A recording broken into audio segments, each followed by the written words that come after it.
Hey guys, Jake from 2010 Metal Fan here today, and today I'm making a video. Basically, I'm going to be reviewing, saying my thoughts on the new Dream Theater song called "The Enemy Inside." Um, Honestly, this song, like when I heard it, I was really surprised. I knew that it was going to be good. Like it was going to sound like, you know, pretty good. Dream Theater song, but I wasn't expecting how awesome it really was when I listened to it. And once I listened to it all the way through, I realized that they have a lot more of a, like, in my opinion, besides the last album before this that's coming out, it was called Dramatic Turn of Events, and that album was like, it was really, really good, but it was the first album to feature Mike Mangini on drums after Mike Portnoy basically like quit the band. And so Mike Mangini, he was like he did really good. He did some really cool drums on that album, but he didn't write any songs like with them. He didn't do he basically just drummed for the album. Probably a lot of stuff that Mike Portnoy had in mind, maybe, I don't know, but all I know is that he didn't write on the album, and this is the first album featuring Mike Mangini also contributing his, like, writing to it. So, and honestly, I thought that a lot of songs, just after, like, the first good 5-6 Dream Theater albums, they started kind of getting a little stale. You know, kind of, I think, running out of, like, real interesting stuff. Because if you listen to, Images and Words, second album, but the first album to have, James LaBrie on it, if you listen to that, every track is, like, really interesting and, like, crazy ride on each song, if you know what I mean. And it was just really, really catchy for a, like, progressive band, I would say, and some really cool stuff on the album. And when I first heard it, I was like, wow, I've never heard anything like this.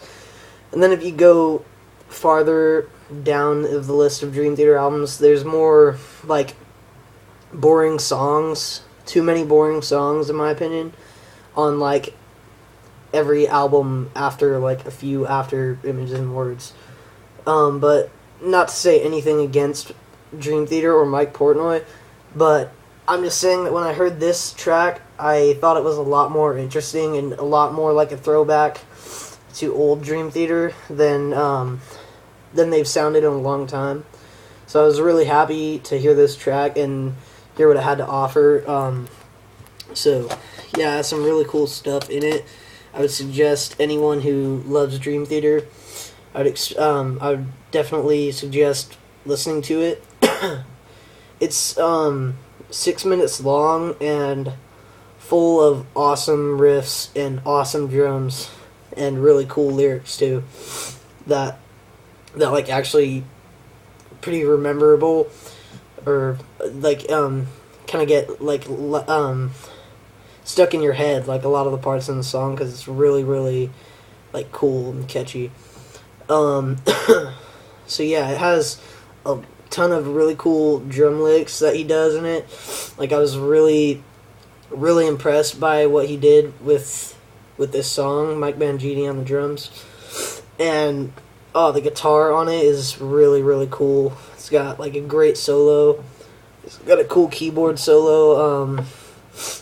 All of this stuff that I heard on the track, I didn't really dislike anything about it. So it's a really, really good song, especially coming out of Dream Theater, which in my opinion, they've grown to be a little stale over the years, but not saying anything bad about them. But I feel like this is a new thing for them. Like, they're gonna blow up with this new drummer.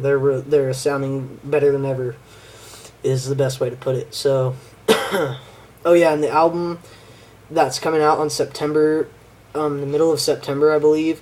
Definitely in September or the end of September, either one. But, and it's just called, it's self-titled, just Dream Theater.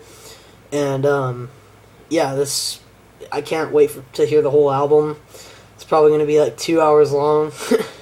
So yeah, The Enemy Inside by Dream Theater is a really good song that I suggest for everyone to check it out. So see you guys in the next video. Peace.